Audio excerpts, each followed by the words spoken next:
Hello everyone, welcome to the 6th Internally Screening podcast. My name's Adam. I'm Rupert. And today we're going to be discussing a couple of films, as we usually do. One new film, fresh out of 2020. Not that there are many to choose from, so we've had to have a little dive back recently. And one, well, sort of classic. One older film is basically it.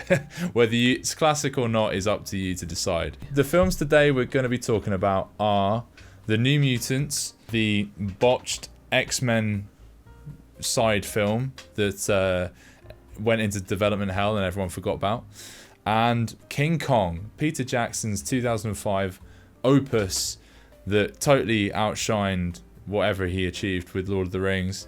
No one even remembers that trilogy thanks to the supremacy of King Kong. So we're going to have a little deep dive into those films and see what we can scrounge around and find. Okay, so New Mutants, The New Mutants is a 2020 film, but it was never originally supposed to be a 2020 film.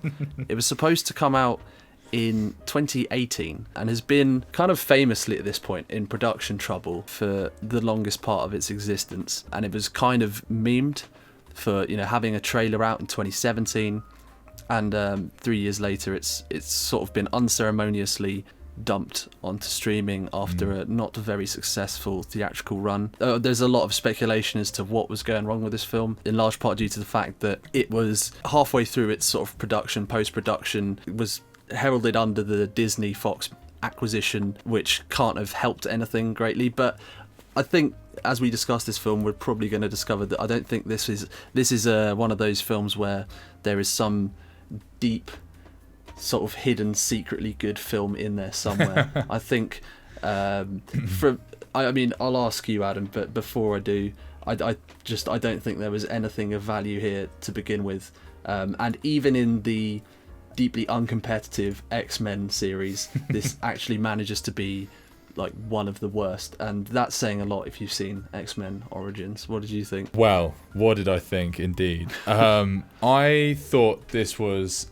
a rushed, hackneyed job where it was actually like unbelievable how poorly assembled everything in this film was. I guess briefly, just before I start picking it apart, the premise of this film is we have essentially, as a side film from the X-Men universe, we have a sort of new team, as it were, a new kind of origin story for this team of teenage superheroes. We're introduced to our first character, our protagonist, who suffers a tragedy and then wakes up and she's in a secure facility hospital, and the only other people there is one doctor and these other superheroes, and some slight horror shenanigans happen, and then there's a big climax, and then it ends, and that's it.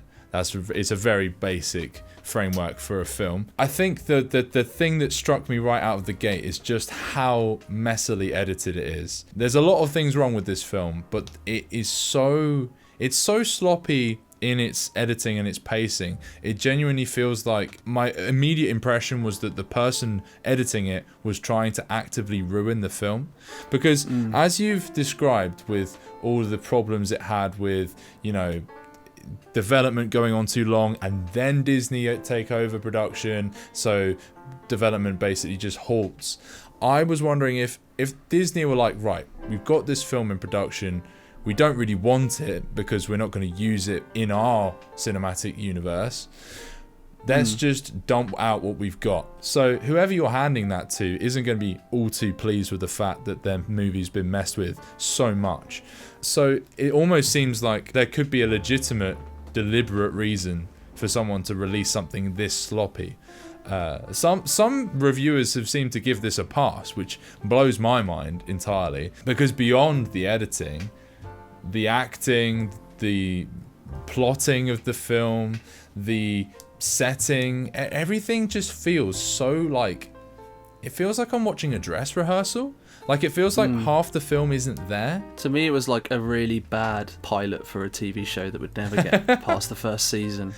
Yeah, it definitely feels far less like a movie. It doesn't have that epic scope. And I guess, not every superhero film has to have that, but it felt empty.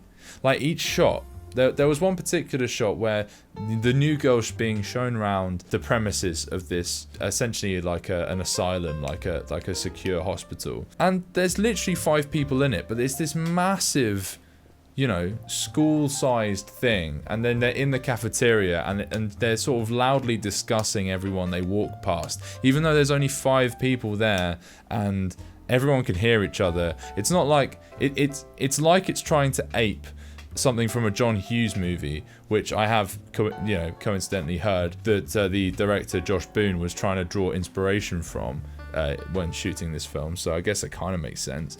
But it feels like something, slapped in from a totally different genre and film into this film where there's no one here, and our big bad, this surgeon who's like keeping everyone there, this doctor, she seems incredibly powerless. She doesn't seem like a threat, even though she's able to keep everyone there. And they don't really fight back ever until the climax of the film.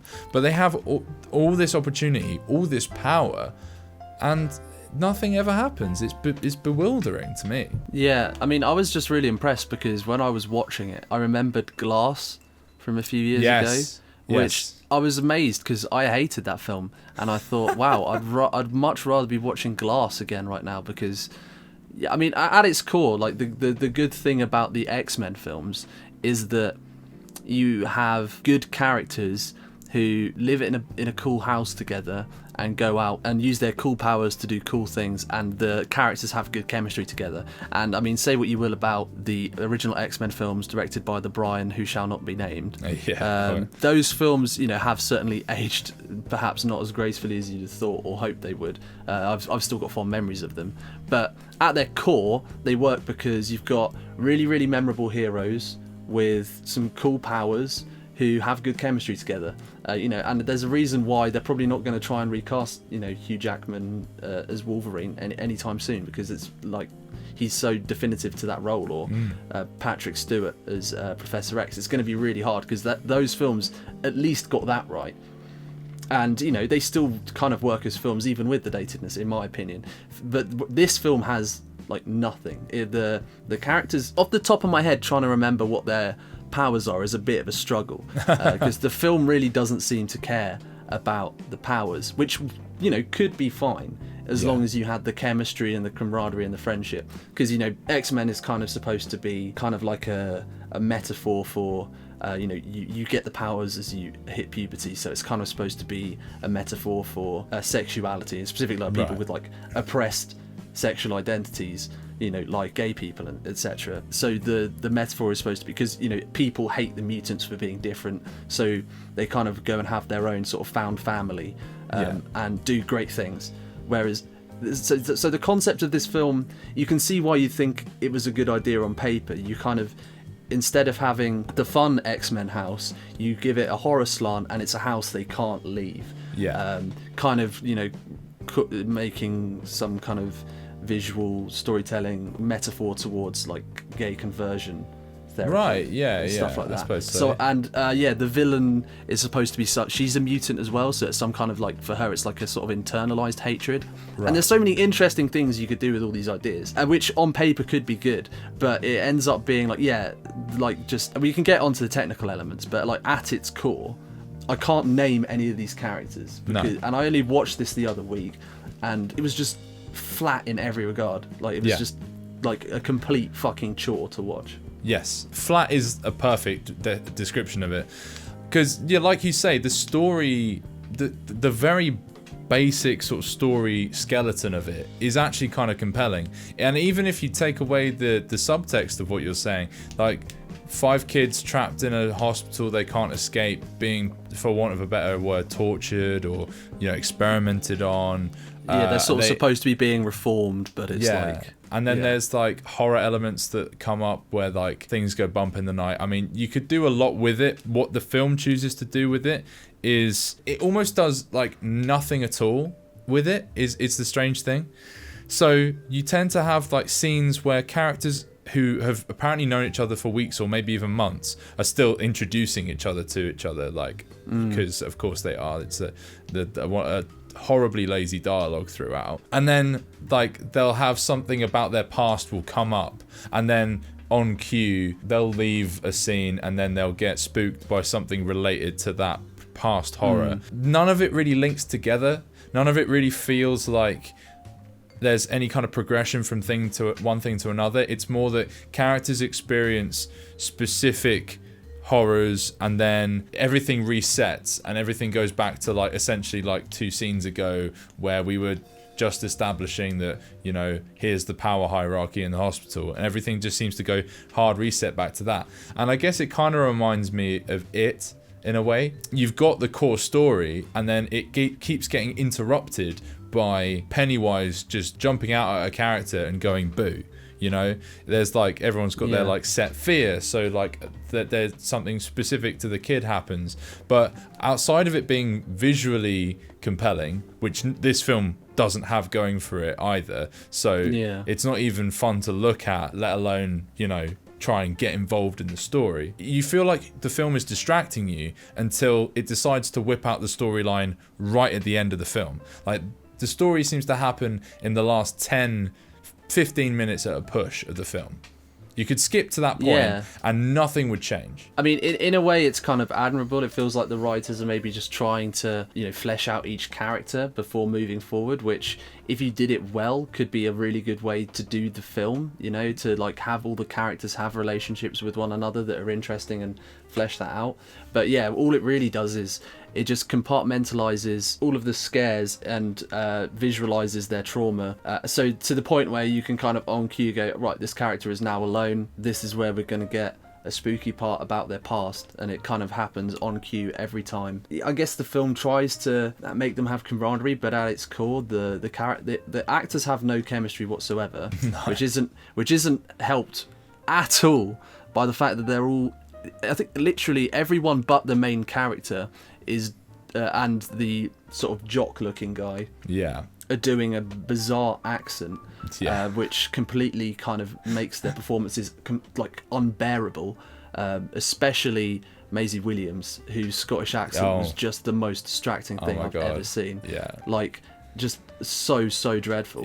And then I suppose that it certainly helps. The main character probably is the most passable. I'm not sure of her name, but she is probably the most passable performance in the film. I'm not sure I'd agree with that, to be honest.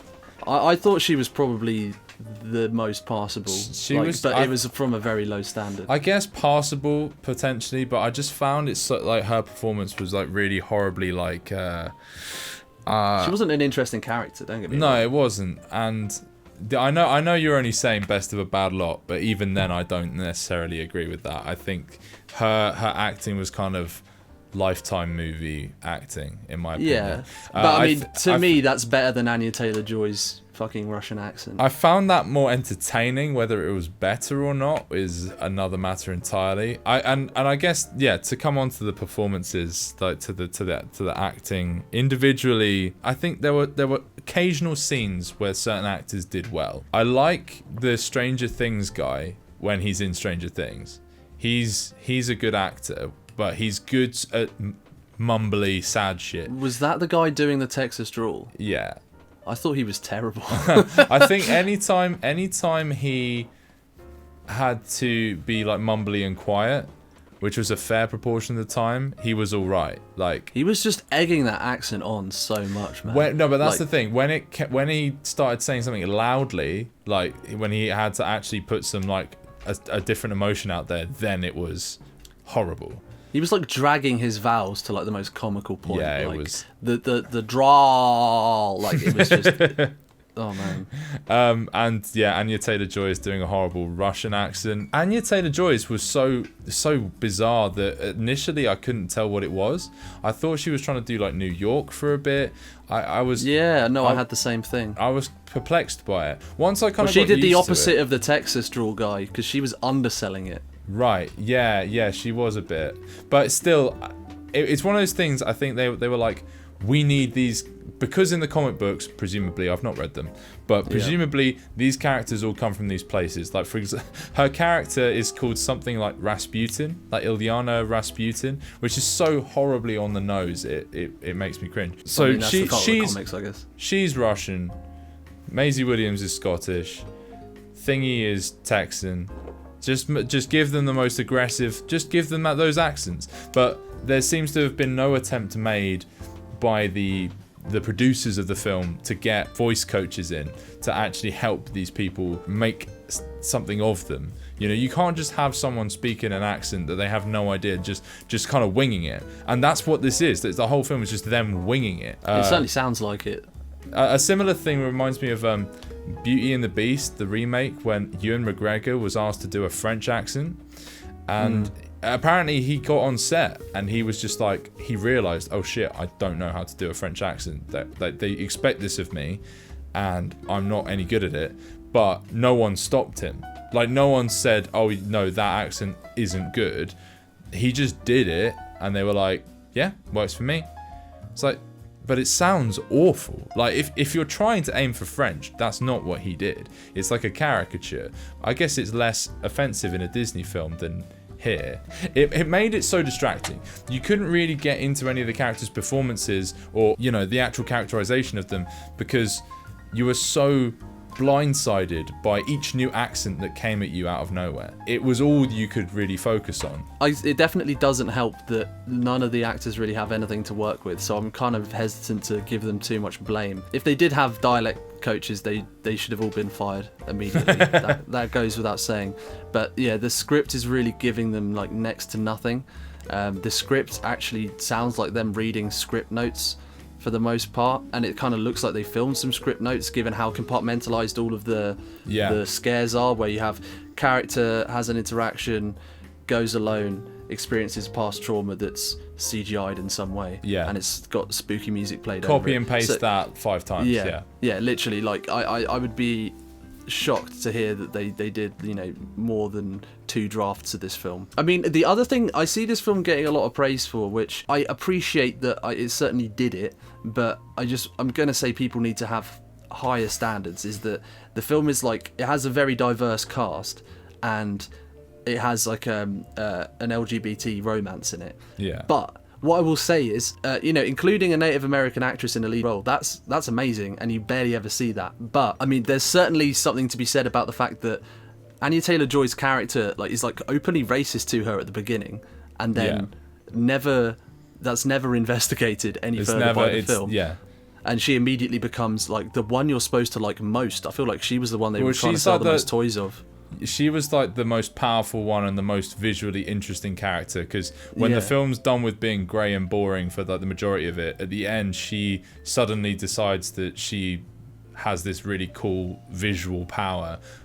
She can essentially like open a portal to a different dimension, and it's suddenly like, I mean, I think we've got a picture of it up in the slide that people will surely have seen, and she's got like a sword arm. She like turns into like a half knight thing, and she's got like a pet dragon as well, which is cool. The fact that she says racist stuff that's clearly supposed to be like clapped back on like later, like, oh, I'm sorry, I said these things out of anger, I didn't mean them, and you know, now we are united against this common enemy. I respect. And also, you. Like, you know, I really do wish we had more like Native Americans in lead roles and stuff. But and I know this is in the comics, but is it not a bit weird that there's like a Native American character who has like a kind of Native American mythological power regarding the bear?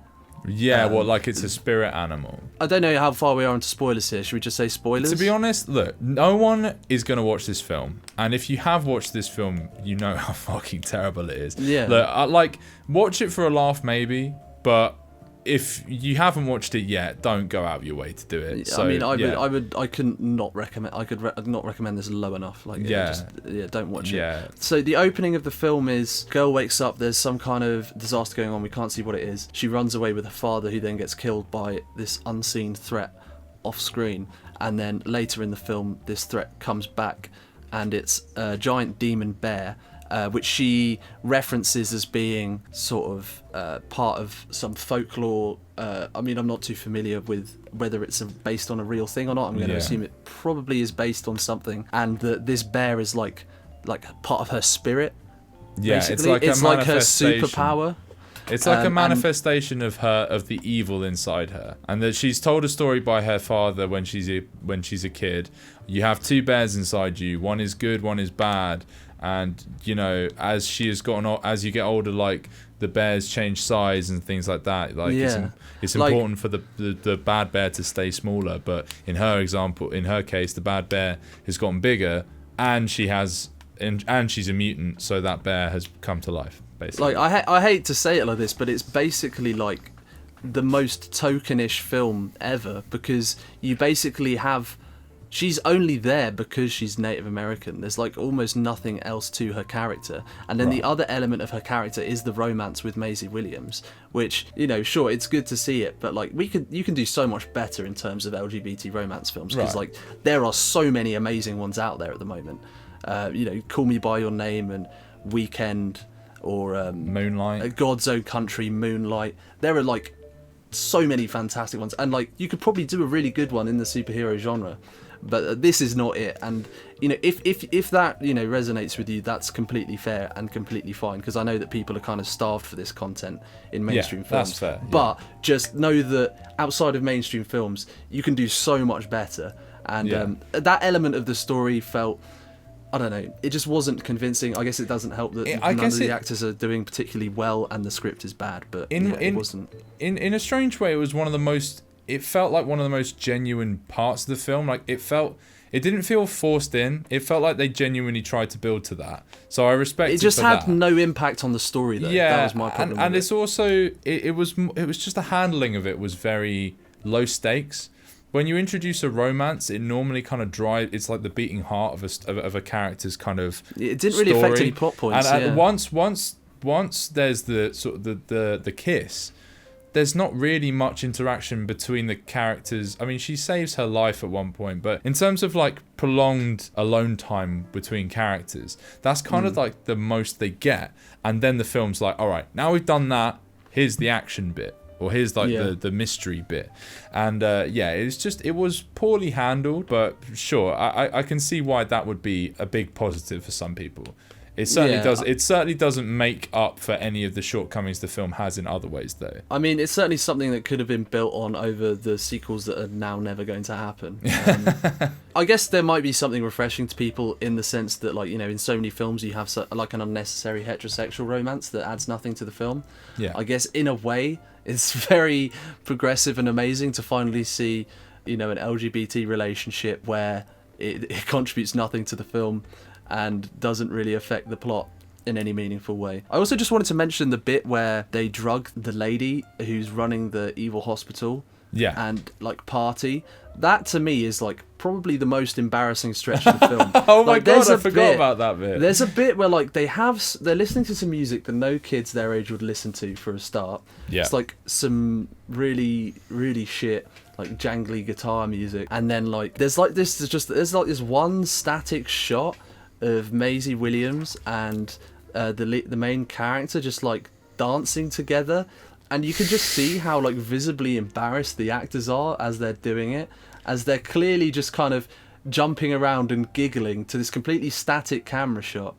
That's and like, it's literally just a hallway shot, and it's a really ugly shot as well. But I guess it kind of speaks to what I was saying about the film, what I was saying about how empty it all feels. Like, it doesn't feel like there's a world around what we're watching. It feels really isolated, but not in like a kind of cool horror movie thing where they leave the real world and they enter this sort of somewhere they need to escape to get back. It feels like just not real. Like it couldn't possibly be real. Like there's no stakes in it. And I think it affects scenes like that where a real lived-in place with real lived-in characters, they would act and do something far more personal than that.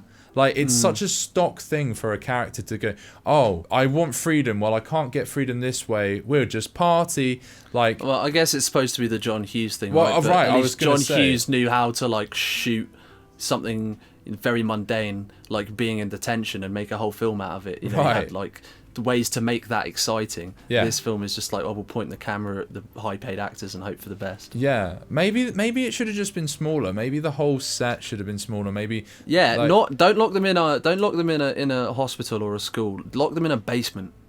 yeah, go full split with it. Make it split. Have like too. X-Men Joseph Fritzl, like make it like actually a horror film. Yeah, I can't stress how awful that scene you brought up was. I think story-wise, the biggest problem this film has is the fact that the threat just doesn't feel particularly strong.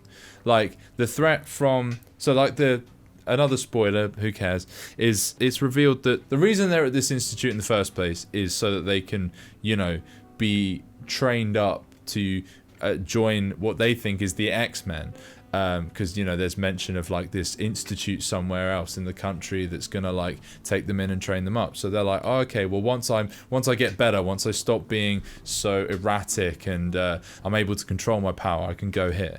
And then it turns out they discover that they're actually going to be sent to a place where they're being monitored because they're unstable, and they want to foster that instability and turn them into weapons. And that it's a different institute that uses mutants in a kind of military sense, which is a really cool twist in a different film. In like a better film, that is a great twist, in my opinion. Wasted on this film. But the whole idea that this was all being controlled and like monitored by this one relatively helpless woman who, when one character wants to, can just be kind of fucking killed like that. Like Maisie Williams tries to defend the main protagonist and just like tears her throat out, and then she's like dying for like the rest of the film. It would have been so easy for any of these characters to just fucking kill her straight up, but they don't.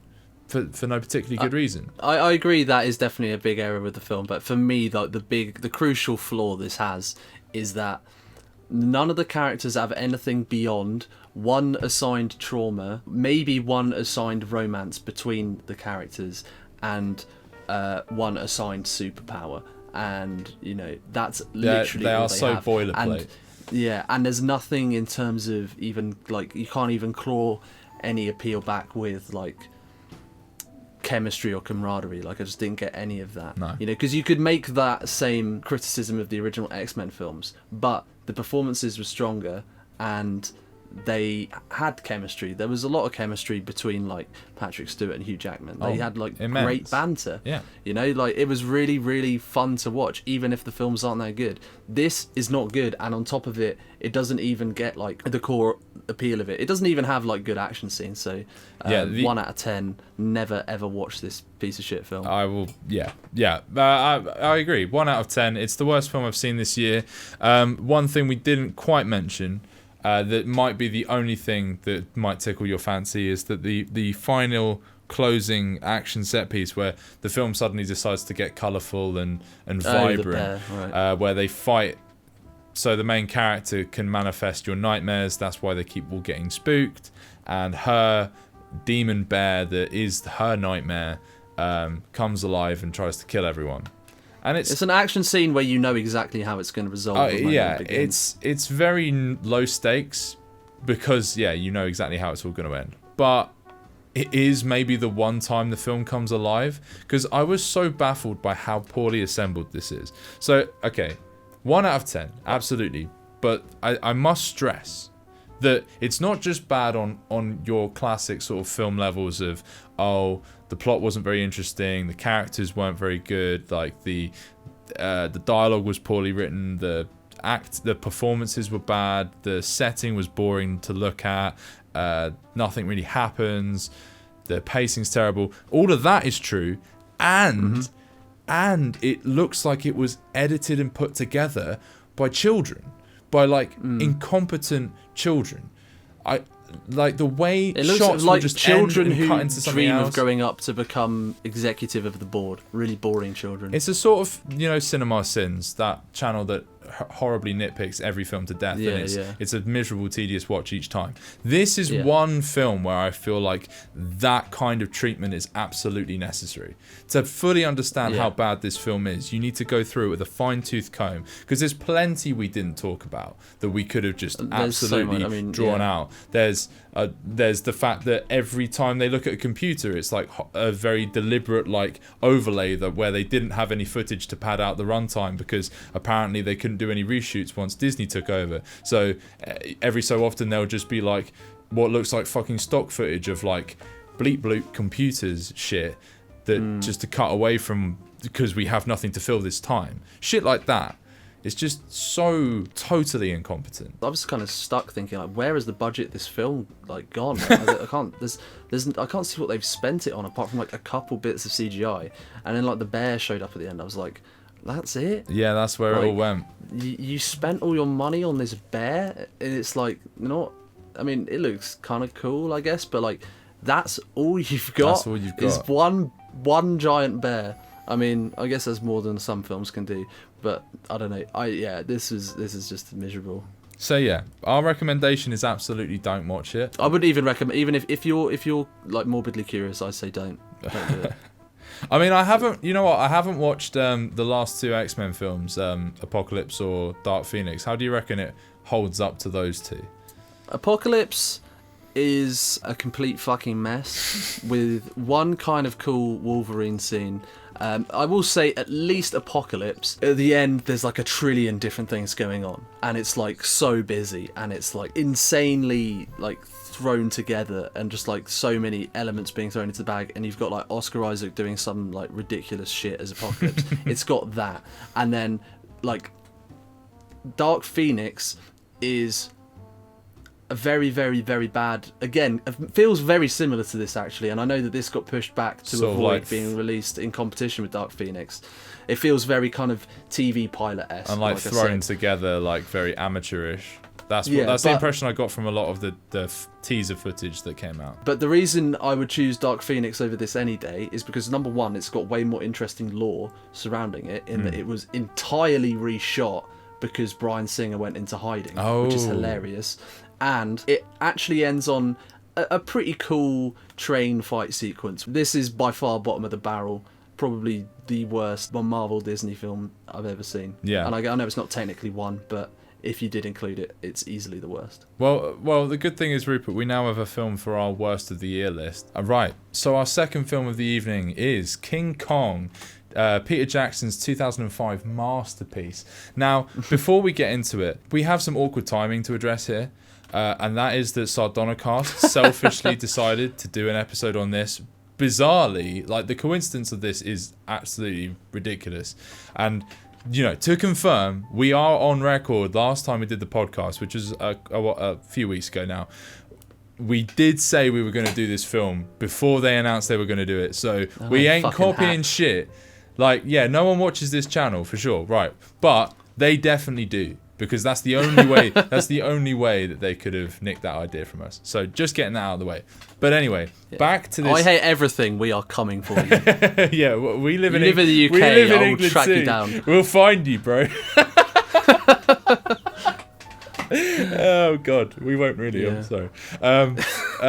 Anyway, back onto this masterpiece. Okay, so. Off the back of Lord of the Rings, Peter Jackson, I guess high on his almighty newfound power as like the most beloved director in all of Hollywood, decides to do a King Kong remake. Again, much like Lord of the Rings, seems to have been like a bit of a passion project, like something he wanted to bring to the screen, something he loved from his childhood. And in ways that comes through. I mean, I'm sure we're all familiar with the story of King Kong, so I shan't bore you with the details. But Peter Jackson certainly reimagines it in his own, you know, massive scale visions. You know, like there's so much more action and sort of melodrama going on in this than you would ever have had in the originals. This thing is vast, as another trait of Jackson. This film is like around 3 hours long, and it definitely doesn't need to be that length, but it kind of functions in 3 distinct acts, which is there's a kind of nice symmetry to that, I suppose, where we start in New York and we get all of the characters' introductions and backstories, and then journeying to the island, you get all the stuff on the island, and then you go back to New York for the final set piece for when King Kong goes onto the top of the Empire State Building. So I will say there's a lot to like about this film, but going back, as a kid, I worshipped this film. I thought it was genius, and as I suspected, revisiting it, there is an awful lot wrong with it. And I'm sure, Rupert, you can get us started. Okay, there is a lot. This film is, if I was asked to describe it, I would say it's a lot. It is like the most Peter Jackson thing ever created. I mean, to me, this is kind of like the perfect epilogue, rather, to the Lord of the Rings. But there's a few crucial mistakes, because that could have been really cool for him to kind of almost do like a meta film. This film, to me, it works so well as this is the metaphor, right? But there's one crucial change you need to make. You need to have Jack Black's character be the main character, because the film is all about a desperate filmmaker who's hated by producers but has a passion and is very savvy in that regard, who is going out into the wilderness to make an amazing film that's going to blow everyone's minds. And that's what Peter Jackson did with Lord of the Rings, and that's what this film, I kind of feel like it should have been about, because we all know like how stressed he was during Lord of the Rings and that production, and how ultimately gratified he was by it, and how it's still well received, and how obsessed people still are with those films. Yeah, that to me is like that's the first change you have to make, is that Nicole Kidman is Nicole Kidman, isn't it? No, it's Naomi Watts. Naomi Watts, sorry, I always get those two Yeah, mixed they up. are Naomi Watts. They are the same person. Yeah, they are the same person to me. Naomi Watts, Adrian Brody, I know it's trying to be faithful to the original. They are the most nothing characters. Absolutely, yeah. They do nothing. Both great actors and actress, but like here, the script does nothing for them, and their performances, they're just nothing. Jack Black should have been the main character, and of the little screen time he's given, it's I think he is probably the best character in the film. Absolutely. Who isn't King Kong. Yeah. I don't know if you agree with that. You couldn't have said it better, to be honest. This to me is the Jack Black show, and the Andy Serkis show, obviously, as well, because Andy Serkis, it cannot be undersold how brilliant he is. With his physical acting and his normal acting, because he has 2 roles in this film. But to focus on Jack Black first, I love the first act of this film in terms of his parts of it. Everything that's the whole starting off with Naomi Watts' tragic backstory of like, she really wants to try hard to be a comedian and a theatre actress, but she keeps getting like dealt these blows, and she can't live the dream she wants. That's handled in a really like cheesy, schmaltzy way that just feels, it sets the tone off really horribly. But then you hard cut into Jack Black's backstory of, he's got this film he can't finish making and he needs more money, and then they cancel the budget on him, so he runs away and he just nicks the negatives he's got to do the film anyway. That's brilliant. Like, and Jack Black really sells it as well. Like, Jack Black doesn't have the most amazing range of an actor, but he is really great at like that kind of like cheeky, charismatic performance. Like, even if he's just playing himself largely each time, he has such charm on screen. He's an impossible person to look away from. I mean, to me, he managed to rein in his Jack Black isms enough for it to not be distracting. Yeah. I mean, he's not doing like, I don't know, fucking Kung Fu Panda or anything. He's not hamming it up to the nines. He's not doing something childish. He's appropriate for the role, but they clearly built the role around him. I guess a similar comparison could be like Jim Carrey in Truman Show versus Jim Carrey in Ace Ventura, right? Yeah. It's like he's still a bit goofy in Truman Show, but it's down the line. It's like for a purpose. It's reined in. It's not the wacky shit that Ace Ventura was. But his storyline is so much more interesting. He kind of drives the film along. Everything is built around what his character does. Kind of like what you said, like, you know, it's all focused around his journey to become a successful filmmaker. And I hadn't even considered the wider meta-narrative of Peter Jackson making that film. When I think that's why his narrative is the most compelling, because it's the one that he can relate to the most, right? Yeah. I know he had a big hand in writing this film. That makes perfect sense. It really does. So yeah, like, and I feel he must have known this. So I think the problem is, I read that Peter Jackson was, as a kid, obsessed with King Kong, the 30s film, and was obsessed with the idea of remaking it. Apparently he agreed to do this film because he was worried someone else might do it and not do it well, so he thought, well, I better do it then. Which, you know, respect. And so I think that the reason it's maybe a little too, like, slavishly adherent to the 30s version, where maybe it doesn't need to be. I just think Jack Black, when he's not on screen, I find myself tuning out, you know, if it's not like something massively spectacular and Peter Jackson-esque going on, because none of the character stuff, like Adrian Brody's like a writer who's kind of flung into the situation and becomes a hero, which yawn.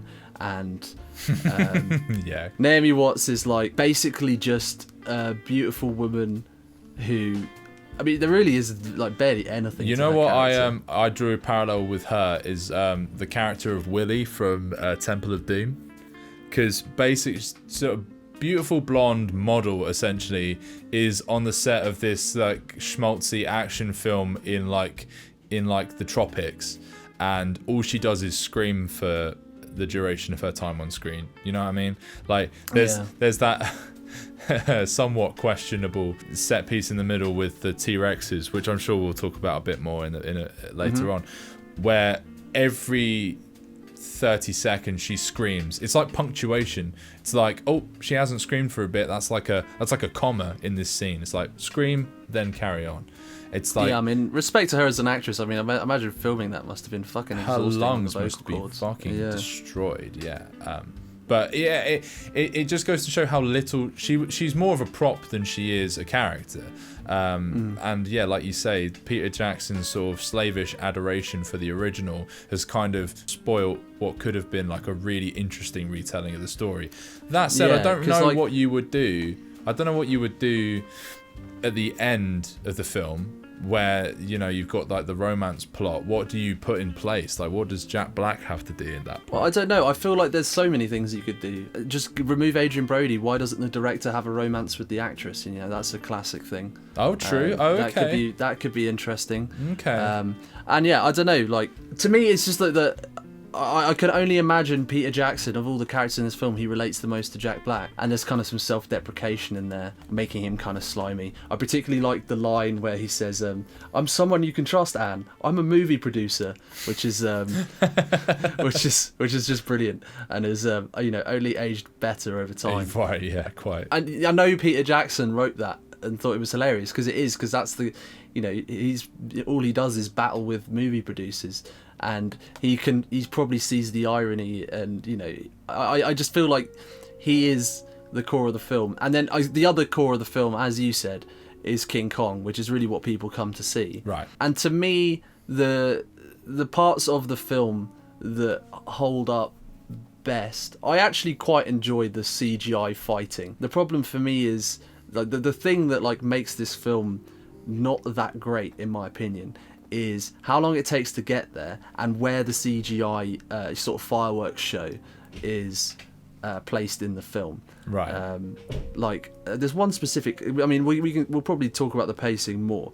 There was one specific bit of pacing that like really was like baffling to me. So the King Kong versus the two T-Rexes set piece happens, I guess, in the third act. 'Cause I think this might be like a 5-act film overall. So it's kind of in like the mid climax of the film, right?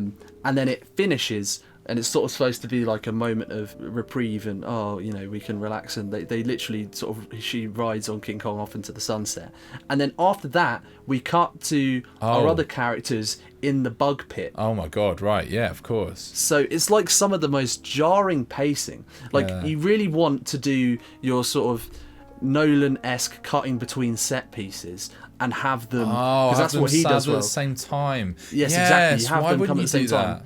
That's a So good I don't know point. who edited it, and I don't know if it's Peter Jackson's fault or someone else's fault, but it feels like a very Peter Jackson fault. And I'll It's a tell very you what, Peter that Jackson would thing make to that do. scene, that would make the film feel so much shorter as well, because you'd be building towards this like one conclusion instead of having constant sort of like builds and releases of tension that sort of drag on and on. Yeah, no, that's a really good point. I'd never even thought of that. To come back to Andy Serkis, like it's long been a celebrated aspect of his abilities as an actor since he played Gollum, but it really can't be overstated, that his physical acting ability as King Kong is just phenomenal. I'm really glad they did the mocap on his face as well, because he was really able to give that like such life and humanity to an otherwise like sort of, you know, unsympathetic beast.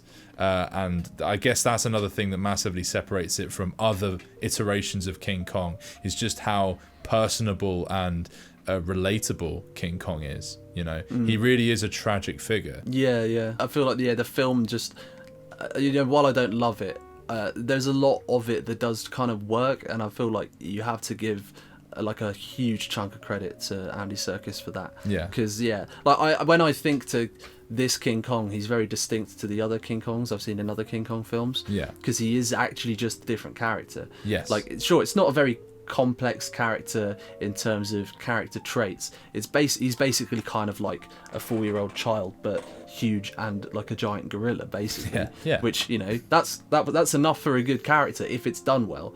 And that part of the film, it does do well. You know, like one of the other best parts of the film is like just Naomi Watts just interacting and dancing around. I was trying to amuse. I was going to mention that scene. Yeah, like that's like one of the most charming parts of the film. And to be honest, the CGI fighting and all that kind of stuff, if there's a reason to go and see the film, I feel that's why most people went to see the film, because it was in the trailers. And I don't know, I feel like it held up relatively well as far as CGI fights go. I feel like maybe that action element of it got over long, because Peter Jackson has to include lots of acrobatics on vines for anything he does. That's very strange. Like, you know, I like to look. I'm a simple man. I see King Kong punch T-Rex and rip its jaw off. That makes me happy. That and is I feel a like very that film cool did bit. provide in that one element. I mean, I guess if we're going to go into that specific scene, I kind of have a problem with how it's like wonderfully over the top, because you're introduced. So it starts off, she runs away from King Kong. She tries to escape. She runs off and accidentally encounters this like weird, like, I don't know, Komodo dragon looking dinosaur thing. Start chasing her through some and it starts chasing her, and she gets into a log, like a hollow log, and then it gets halfway down the log, and then it gets eaten by something you can't see out of shot, and then she gets spooked by some bugs crawling on her, which are giant, because of course they are. And to be honest, if there's anything that genuinely made me recoil in my seat watching it, like that bit where like the bug is already like, you're expecting the bug to touch her on the face, and then there's already one crawling over her shoulder. Like, bugs do kind of fuck me up. Like, I feel like I'm made of pretty strong stuff when it comes to films, but yeah, that got me a little bit. And then she runs out of the log and finds herself face to face with the T-Rex. Then some shenanigans happen. She runs away, hides under like next to another log, and then there's another T-Rex's head comically placed right next to where she is, but like she's like slightly above, she's on like essentially a platform, and then the other T-Rex is like literally hiding, waiting for her to like fall over so he can like sneakily eat her. It's like, I've never known a T-Rex to be so overtly comical, but that was great. I mean, they're quite inherently comical. They got the tiny little goofy arms. Yeah. And then King Kong comes to save the day. He's fighting 2 T-Rexes, and then a 3rd T-Rex comes along. It's just such glorious overkill. It's escalating tension. By just throwing more T-Rexes. Like, could a T-Rex kill King Kong? Well, I don't know. Could he kill 2? Could he kill 3? Wow. That's what Peter Jackson wanted to answer for us. Can King Kong kill 3 T-Rexes? And yeah, it's like that's why this film has like kind of like a childlike quality to it, which it makes sense if he was like such a fan of it as a child.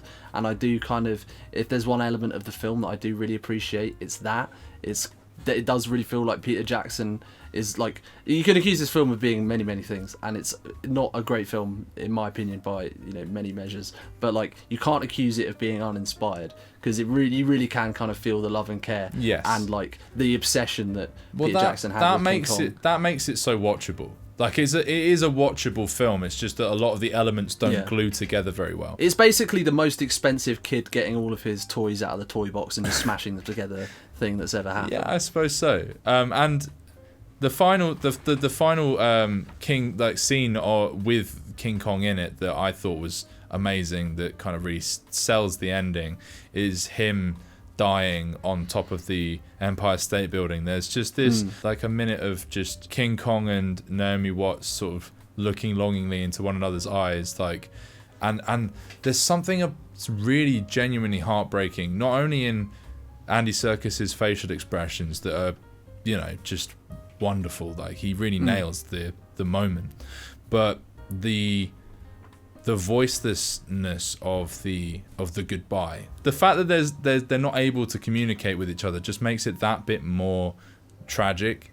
There's this sort of like unspoken understanding between the two of them, but it's so they don't get that closure with one another, and I think there's something. Well, I think at really the end powerful it's about kind it. of, I think the powerfulness of the ending comes from the fact that like the opening part of the film, King Kong is kind of assuming his relationship with Naomi Watts is like, it's kind of got that weird sexual element to it, where it's like, oh, he fancies her, right? Where it's like he's like trying to impress her, and he's like protective of her in that way. But the tragic thing about the ending to me is that like by the end, it's like it becomes like more of like a maternal relationship, where she's kind of just trying to look after her child basically, as he goes on this like rampage, and then the way that shifts is like really well done. Because at the end, like, she's just trying to like protect him and can't do anything about it. So that moment, I mean, I've got a couple of issues with the final set piece. Like I don't really think you needed the stuff with all the cars and just like Adrian Brody showing up in the cars, like, but like it has the sweet scene on the ice, which is quite nice, which is kind of where that I realised that like, oh, that's what it's doing. Like it's like a mother playing with a child. That scene is necessary, but I also found it really weird that it goes so quiet. It's like everyone just vanishes. I mean, it's unbelievable. Yeah, there's like, how the fuck would they lose the gorilla? Like, it doesn't make any sense. Yeah, but it's like, it's a suddenly nice there's scene. chaos, then there's calm, and then there's tanks. It's like a bit Yeah. jarring in terms of its pacing. Yeah, and how the hell is the gorilla not breaking the ice? I mean, look, it doesn't matter, but Yeah. But I think the thing that really drags this film down overall, unfortunately, is also Peter Jackson and his like in his absolute inability to get away from Peter Jacksonisms. I think one of the problems he has, he can't not let anything not be a set piece. If it can be a set piece, it will be a set piece. So like, why the hell is the boat leaving a set piece? There's like no need for it to be a set piece where you've got like the ticking clock where Adrian Brody's going to leave. Like, does Adrian Brody, I guess as a reluctant hero, it makes sense that he doesn't want to be there, but I don't know, it just felt like unnecessary. It kind of drags the pacing of the film down, because it makes, by having such an intense set piece for no good reason at the beginning of the film, it kind of just feels like he was doing it for the sake of it. Yeah, no, I agree. There's a lot of stuff in that opening section of the film. I mean, as much as I was saying I like it for all the stuff we get with Jack Black, there's also, on the boat journey, so much stuff set up with like characters on the boat of who we really don't get a huge amount from the later in the film. It feels like they're kind of establishing, it's like you know how like in Star Trek you have the red shirts. God, I'm going Red Letter Media already. I'm renting Star Trek. I don't know the red shirts, no. But the whole joke in Star Trek is like, if they're wearing a red shirt, then they're the ones that died that episode. Right. Like they are destined to die. They've got no lines and they'll just die straight away. Yeah. It's like he's setting up the red shirts. It's like, why do we need intros to these relatively boilerplate characters who will just inevitably go on to die, or at the very least do minimal to affect the plot later on? So you get like the cook, also played by Andy Serkis, who's I love seeing him in it again, but it's not really needed. You've got the black the boy guy in his prodigy. Oh, Thing. yes. The black guy. Who does he play? He's the the deputy He's to like the captain. He's like one of the captain, and he's got like the boy who goes up into the crow's nest, and I mean it's just like one of the most useless ensemble casts. It's not even badly made stuff. It's just that when you've got a film that's 3 hours long and you've got this much left to go, it's really stuff that should be left on the cutting room floor. You could have the captain and maybe one other to colour it, because maybe you've got to have the stakes. You need people to die. You need someone to die that has some weight to it. But then you've also got the whole acting crew. You've got Carl Jack Chandler. Black. You got Cole Chandler, who's playing Bruce Baxter, I think is his name. Yeah, the character's name. I don't know, yeah. You got him. You got Naomi Watts. You got Adrian Brody. You got Jack Black. You got Jack Black's friend. You got the guy that does the sound design on the fucking film that then gets killed immediately. And by having so many characters. And by having so many characters. And giving them each a bit of screen time in a limited amount of time, your main characters end up feeling like side characters in the film they're supposed to be main characters in. Exactly, yeah. And as the film goes on, like you were saying with Jack Black, he does gradually get pushed more and more out of the film, which is really frustrating because he is easily the most captivating part of it. And there's a lot of build up to getting to the island. But once they do get to the island, things do start kicking off pretty rapidly. Yeah, I wanted to mention that. So, I'm kind of conflicted in this. So, even for 2005, I think the whole thing with the natives of the island is pretty not good. Basically, they show up and the natives of the island are functionally zombies. And basically just used as shorthand for horror. I mean, don't get me wrong, it's pretty scary. The way it's shot, and that particular bit where they show up and there's the spooky kid standing there, and that's pretty cool. Effectively horrifying, but also but this is the problem, it's very racist. It's very racist, but as far as I understand, I haven't seen the 30s version. That's very authentic to the 30s version, so maybe that's what he was going for. I don't know. But it's it's being too authentic to the 30s vision, he's inadvertently making something very outdated and not particularly acceptable. It's a bit cringy. Time. It's a bit cringy. It is. See it. I guess it kind of gets away with it by being non-specific, by not being targeted at a specific region or race, because it's an undisclosed location. Never had any contact with anything outside of their own sphere. You could kind of get away and say, oh yeah, well maybe those people would act like that because they're so protective of where they are. So it is bad, but I can see a viable defense for it, I guess. Yeah. I wouldn't necessarily be the one brave enough to make that defense, though. I would also say that scene is a little jarring, and this is in terms of tonal stuff.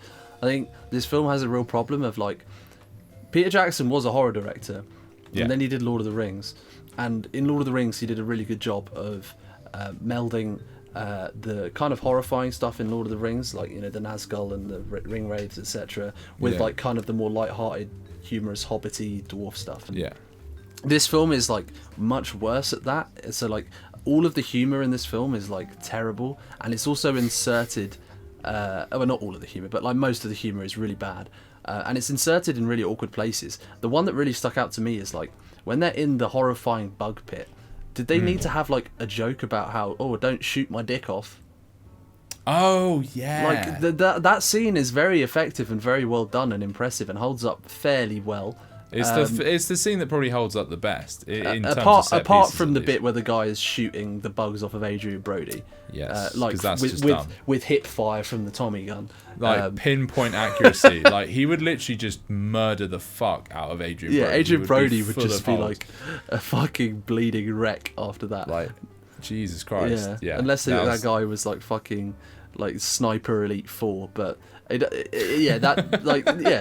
know. So much of the humor in this film doesn't hold up, and it's very awkwardly placed in. So once we get away from the awkward savages bit, which is not aged brilliantly, we'll just put it like that, we kind of tumble inevitably towards what I think is the worst part of the film, the worst section, which is the first introduction of the dinosaurs. Oh, right, yeah. Jeez. And, you know, so Jack Black goes down a valley and sees the Brachiosauruses or the Diplodocus. He's filming them and then they stampede for some reason. And then you get the stampede scene, which is some of the worst CGI in any major film. And the thing with it is, I remember thinking, oh god, was the CGI ever really this bad? Like, and then King Kong comes into the film, and the CGI for him is actually held up really well. Yeah, the CGI like, really for the bugs as well holds up pretty well. It's just remarkable how the technology could be so good in one area and then so horrible in the next. Trying to analyze the scene is kind of it makes me go cross-eyed a little bit, but it's wrong from every angle. Like the way it's done is so, like they essentially the fact that they're running through the dinosaurs' legs. The lighting is all wrong on them, so everyone just looks grey. The way they're like composited over it looks terrible as well. Yeah. There's no sense that they're in the same shots together. That's the real main issue. But I would also say the choreography of the whole thing is awful as well, because not like fuck all characters get crushed, even though they're in the middle of a stampede. I don't care how big these animals are. There's like a couple token crushes in it. Yeah, it's not believable. In fact, like, just by showing that some people get crushed, it actually almost makes it worse. Yeah, because it's like, clearly people are getting crushed. Like, how the fuck? But these characters they're magically avoiding it the whole time. So yeah, the lighting's awful. The choreography, like, why are they positioned in this way? Why weren't they able to run a little bit away from them? Or it's got a lot of Peter Jackson physics. Why aren't they in a wider canyon so they can get to the side of them maybe? And then they have to run away because of the velociraptors that are chasing them. So they have to like. They still have to keep going in the direction of stampede, so like it explains why they're in that dangerous situation. Like, and then the canyon ends at a cliff edge, so then there's like a weird moment where like the fucking dinosaurs are doing like Tokyo Drift round the corner, and then they all fucking fall off, and then there's the Hobbit Battle of Five Armies jumping on falling rocks bit so that no one dies of any consequence. It's just like a bafflingly terrible scene. And you have to ask, like, why is it there? Like, what element of the story does that what push does forward? It service? Like, exactly. you could it's genuinely like you just cut it out and it does nothing other than rough up a few characters. The only thing I can see that it does is that it shows how reckless Jack Black is in pursuit of his art. But you could do that in another scene. You could have that in any other scene. You could have that in the bug pit scene. Yeah, and that would be really you could do something that wasn't a 20-minute sequence of like really awkward CGI with a really terrible no geography set piece with characters doing Peter Jackson physics and jumping around and Diplodocuses doing backflips off of a cliff. Like, you just it does not need to. Like, I appreciate that, like, there's certainly with a film that comes from 2005, you're not going to have all perfect CGI, and that's fine. And if anything, the CGI in this film actually looks pretty good for the most part, as we said. Yeah. But you can't. That scene is inexcusable. I do agree with you. Well, this film really does feel like Peter Jackson kind of being unable to get out of Lord of the Rings mode, because there's no reason this film should have been an ensemble film. It just kind of feels like, well, he did Lord of the Rings and that was an ensemble film, so we've got to have 100 characters. It just feels like there's almost that element of like he can't. Because he made it quite soon after Lord of the Rings. I guess he did, yeah. I mean, I know they shot most of that in like the 90s and early 2000s, but still, it does kind of feel like that. I feel like there's a clash in terms of this film is supposed to be reminiscent of the 30s, right? It's like a remake of a 30s film, and it's set in the 30s. But the filmmaking doesn't really, like, in the way that Bram Stoker's Dracula, the style of the film, it had like a very interesting mix of like 90s aesthetics, but also with a lot of really old school Hammer horror, Universal horror type aesthetics. This feels to me like it's set in the 30s, but stylistically it's just a Spielberg film. Yeah. In a way, it has that kind of sappiness and a lot of those kind of Spielberg sort of one take and really sort of slick effects driven stuff. That general like epic scale of a Spielberg film. Yeah, and the dinosaurs obviously bring it home even closer. Yeah. That's a really good shout actually. Like how That's a great parallel. I hadn't even considered that, but yeah, like it's so entrenched in simultaneously in two eras. Like it can't help but be a product of the noughties and the 30s at the same time. Yeah. Like I'd rather it just. I appreciate that it was trying to do both, but I'd rather see it commit to one, because I think in this instance it's such a simple story. Where you just need to get the core things right, and what's frustrating is they did get a lot of the core things right. That like I feel like it either should have been more character driven and like maybe a little bit cut back, and like have the King Kong stuff be epic and stuff, but have it focus on the characters and limit the ensemble, or you do something ridiculous but you commit to it more. If you're going to do it like super over the top 2000s action film style, I feel like you should maybe have just gone solely with that, and then don't really worry about characters. Yeah, and I guess that's kind of why the film is so long. Yeah, it's that it is two films sort of butting heads with one another. Also, like, did this film come out when 3D was a big thing? I'm going to assume it didn't. Yes, because well, maybe. I'm thinking Avatar was 2008, right? This was 2005, so because this really does feel like one of those films where maybe it was shot for 3D. I could be wrong. Maybe it feels like it was around the right time. Maybe because it feels kind of like a roller coaster, early. Doesn't it? It's like kind of like going through a house of horrors, like with all the bugs and that vine bit where they're just sort of bouncing from one side of the canyon to the other is very Pirates of the Caribbean. I guess we should talk a bit about that spider scene. The bug pit scene. Yeah, but the bugs, the people. I see a lot of people giving that scene love, and I do think it's a pretty nicely horrifying scene. Yeah, as a kid, that shat me up like nothing. Yes, and I remember as a kid it feeling so different from the rest of the film. Like nothing, there's horror tinges, but nothing feels as bleak and as dark as that moment. It really goes there. You have to give it respect for actually going in such a hopeless place. Andy Serkis gets like eaten alive. Yeah, Andy Serkis' death is like the most horrific. Yeah, that is like absolutely brutal. It's a shame it has to end with Kyle Chandler swinging on a vine. Swinging from a vine. Yeah, that's really dumb. I kind of like how, in a way, it's kind of charming how dumb that is. And again, in the whole homage to 30s aesthetic type deal, you know, it sort of fits, but it's almost so hokey it would come from the film that he's making. You know what I mean? Like the film within the film. So it's a little bit hard to believe, but it's some really amazing design work and choreography the texture, gone into like the worm thing that eats Andy Serkis, like the texture of that slimy bug skin is like still looks good. Like if I saw that in a modern film, I'd still think that looks really good. Like it's really well done. And like what I appreciate about that scene, with a couple of hiccups, like the shooting the bugs off Adrian Brody and Kyle Chandler coming in at the end on the vine. With a couple of hiccups, it like does kind of have a good geography to it, and it does have that kind of what I feel like Peter Jackson's going for, which is that he wants to give you like a lot to look at. Yes. And that has like a great element of like, oh, what are we gonna see next? Like, look at this bug, isn't that gross? Well, check out this bug, and look, this guy's fighting this with this. Like, it kind of does have that toys in the toy box element to it, and it's done really well. Kind of like how I think the T-Rex fighting scene is done really well, and the planes on the New York Estate Tower, whatever. Empire State Building. Empire State. Yeah. Come on. Whatever. My mind went blank. I'm too busy thinking of gross bugs and King Kong punching the T-Rex. That's fair enough. Yeah, that's fair like enough. those scenes, a lot of the action scenes that have aged best in this, with the exception of the terrible Diplodocus scene. There's so much to this film, it's kind of impossible to pinpoint one problem. But if I was going to, I'd probably say it needs to be reined in, and you need either fewer characters or better characters. Yeah.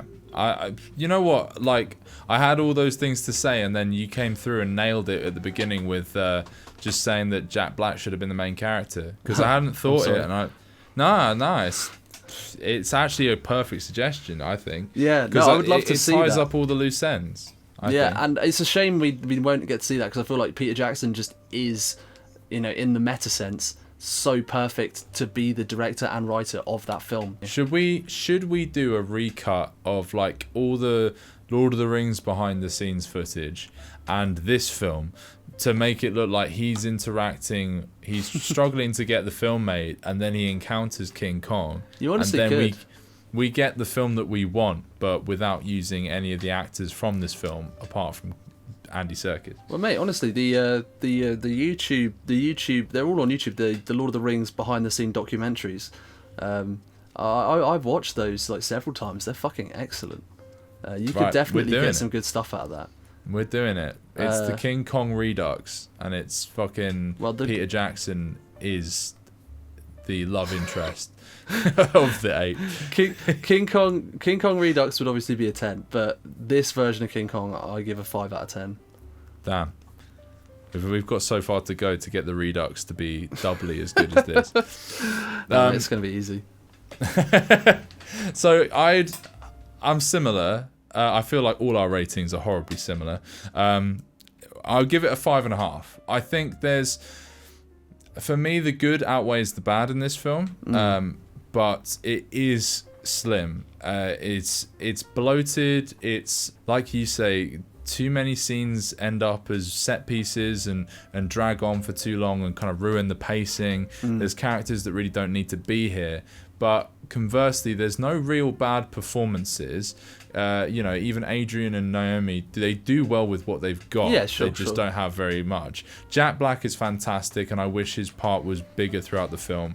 Andy Serkis sells it so well as King Kong, and much of the design work and the CGI has aged pretty well over the years. There's some ropey bits here and there. So yeah, like, it's not perfect by any stretch, but there's a lot of charm to it. And like you say, Peter Jackson, it comes through the film that he's having so much fun using, this material, recreating this story, that he's kind of infectious in its own way. Yeah, like with Bram Stoker's Dracula, it's not a film that I think is great, and I actually think this is actually maybe a bit worse than Bram Stoker's Dracula. Yeah, I agree. But if someone told me, this is my favourite film, or I love King Kong, the 2005 King Kong, it's not like, I wouldn't be like, ugh, and be judging them for it, because there is a lot to love here, and I can completely see why, if you have, I've got nostalgia for it, so maybe I am going maybe a bit easy on it in a sense, but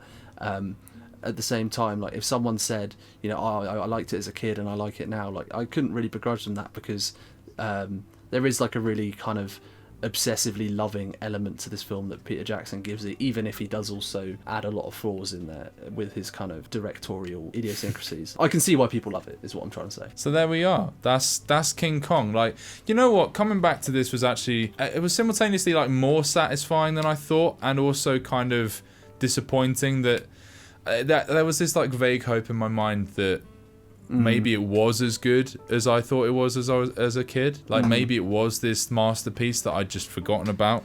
That so rarely happens, unfortunately. It does. And but you know what? I'm not too heartbroken about it. Like having discussed it, there is a lot to like about this film. It's a film that I would go onto YouTube to watch the best bits of again. Yeah. It is a wild ride as well. Like, it drags a bit, but there's so much going on, and like certain elements of it might get boring, but the next bit's coming up, so you kind you hang on. So yeah, this is a fun one. I'm glad I recommended it. Not to toot my own horn, I enjoyed rewatching it for sure, because like you, I saw it as a kid and hadn't seen it in ages, so it was good to revisit it. So what are you gonna recommend for us? Well, coming podcast? Oh, good question, Adam. I noticed that there's a film on Netflix that might be of interest of us, so I was going to recommend this like little film. I don't know. It's like maybe I don't think many people have heard of it. It's called Citizen Kane, by this guy called I think it's Orson Welles, something. Oh, Wells. Yeah. Oh, that sounds. He spells it differently, Adam. So unfortunately, you can't take credit for that. Bastard. Yeah, he's my great granduncle, mate. Yeah, I don't know. I don't think so, mate.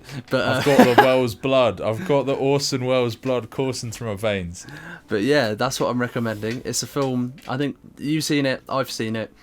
I think we've both only seen it once. Yeah. So yeah, who knows if it holds up on rewatch? I really hope it does, because that was one of my another one of my favourite films on first watch. Yeah. similar to Cure last time. From what I've heard, it's quite good. I think I really loved it, and I think you just like I really you like it loved as well, but you but didn't like. Yeah, it's a film that I feel it will definitely benefit from the second watch. So, the other film I was pretentiously gesturing to is Mank on Netflix, which is about the screenwriting and production of Citizen Kane. So, I guess the next podcast will be more of like a kind of comparison episode, in a way, which will be fun. Change of pace. I guess that is a bit of a different thing. Yeah, I mean, I'm really looking forward to both actually, because Mank. I mean, I love David Fincher and I love Citizen Kane. So to see a Fincher story about that process sounds really, really interesting. I've heard mixed things about it, but that could just be the presentation of it, perhaps. Yeah, I don't know. Maybe. It's strange. We'll find out. I guess we can only speculate at this point. I mean, I'm willing to go and bat for Fincher. I reckon it could be great, and everyone else is wrong, which I'm hoping is the case, because I'm rooting for anything that he does, and I'm hoping to love it. So I guess we'll find out. Yeah. So I guess next one. In the next episode. So thanks everyone for watching this episode. Make sure to come along if you want to hear us rant along about how Mank and Citizen Kane and have similarities or whatever. Please like and subscribe to keep our channel afloat, and maybe follow us on Instagram. We have an Instagram. We've got all sorts of shit. Check the description for all that, and we appreciate your time. Watch our James Bond video. Oh yeah, watch our James Bond video. We put a lot of time and effort into that, and it was a lot of fun. And we're gonna keep doing more of them. So yeah. Hell yeah. We'll catch you on the next one. Peace.